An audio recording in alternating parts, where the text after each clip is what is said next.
Hello, good day, everyone. Um, Allow me to present my paper.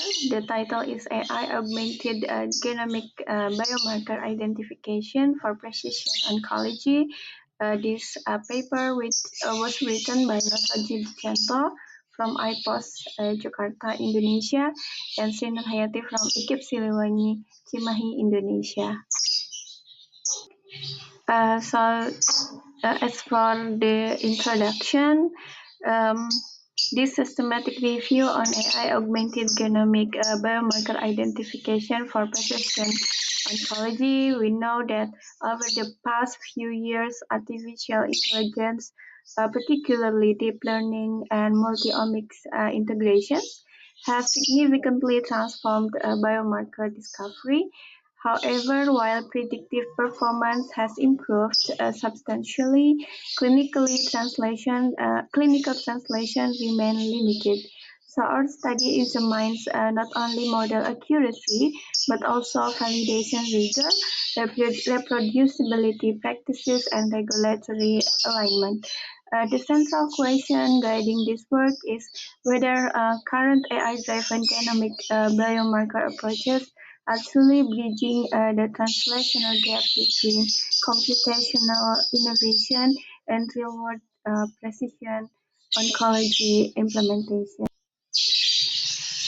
Precision oncology relies heavily on genomic biomarkers to guide targeted therapy and improve patient outcomes. Advances in next-generation sequencing have generated high-dimensional molecular datasets, and AI has become the primary analytical engine for extracting predictive patterns from this data. Many studies now report strong performance metrics, with mean AUCs around 0.91. However, performance does not automatically translate into clinical adoption, so prospective validation remains rare, and regulatory pathways are often not addressed. So this raises a critical concern. Are we witnessing genuine clinical progress or primarily computational sophistication? This question motivated our systematic review. Uh, Okay, as for the method, we conducted a Prisma-based systematic literature review using the Scopus database, covering publications from 2021 to 2025. The initial search identified 1,045 records. After screening and eligibility filtering, 39 peer-reviewed studies met all inclusion criteria, so each study was coded across multiple dimensions: AI architecture, cancer type, genomic modality, validation design, and reproducibility indicators. Importantly, we did not evaluate performance alone. We also assessed external validation rates, prospective validation presence, code availability, and translational orientation. So this dual lens, performance and readiness, allowed us to evaluate both algorithmic maturity and clinical maturity. Okay, we found some results for architecture and performance. Deep learning architectures dominated the field, accounting for approximately 57.5% of studies. CNNs, graph neural networks, and transformer-based models were particularly prevalent. Multi-omics integration showed superior predictive performance compared to single modality models, which means AUC values of 0.93 versus 0.81. So this confirms that multimodal approaches enhance molecular stratification. However, increasing architectural complexity also raises interpretability concerns. While performance improvements are consistent and statistically meaningful, the key question becomes whether these high-capacity models are designed for real-world deployment. Thus, algorithmic sophistication appears well established, but translational robustness requires closer examination. For the results to validation and reproducibility gap, um,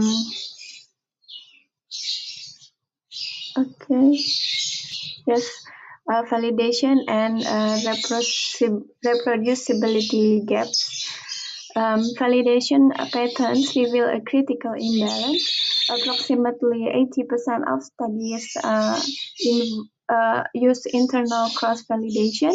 However, only 22.5% conducted external validation, and merely 7.5% involved prospective real-world cohorts. So this gap is highly significant. Additionally, only 25% of studies provided open source code, limiting reproducibility. Fair data principles were rarely explicitly implemented, and explainable AI components were included in only about 35% of deep learning models.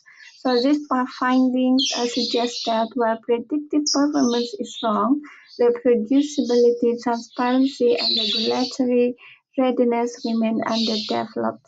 So in other words, algorithmic maturity currently exceeds clinical maturity. Okay, we, we move on to the discussion section. The core barrier is not model accuracy, it is translational structure. So prospective multicenter validation must be treated as a critical pathway rather than a future aspiration. Regulatory alignment, such as FDA investigational pathways or CE marking, requires reproducibility, interpretability, and robust external validation. Federated learning offers a promising strategy to enable multi-institutional training while preserving data privacy under GDPR and HIPAA frameworks. A standardized explainability reporting can also reduce clinician skepticism. Therefore, the next phase of AI in oncology is not about increasing AUC scores, but about building validated, transparent governance compliance system. Okay, so for the conclusion, AI has clearly advanced genomic biomarker discovery, especially through deep learning and multi-omics integration. However, meaningful clinical translation requires more than strong performance metrics. Prospective validation, regulatory engagement, reproducibility standards, and governance-aligned infrastructure are essential. So the field is transitioning from performance-driven experimentation toward clinically accountable innovation. The future of AI in precision oncology depends on validated, interpretable, and deployable systems, not simply higher predictive accuracy. Bridging this translational gap will require coordinated collaboration among computational scientists, clinicians, regulators, and data governance experts. That's all my presentation today. Thank you and good day, everyone.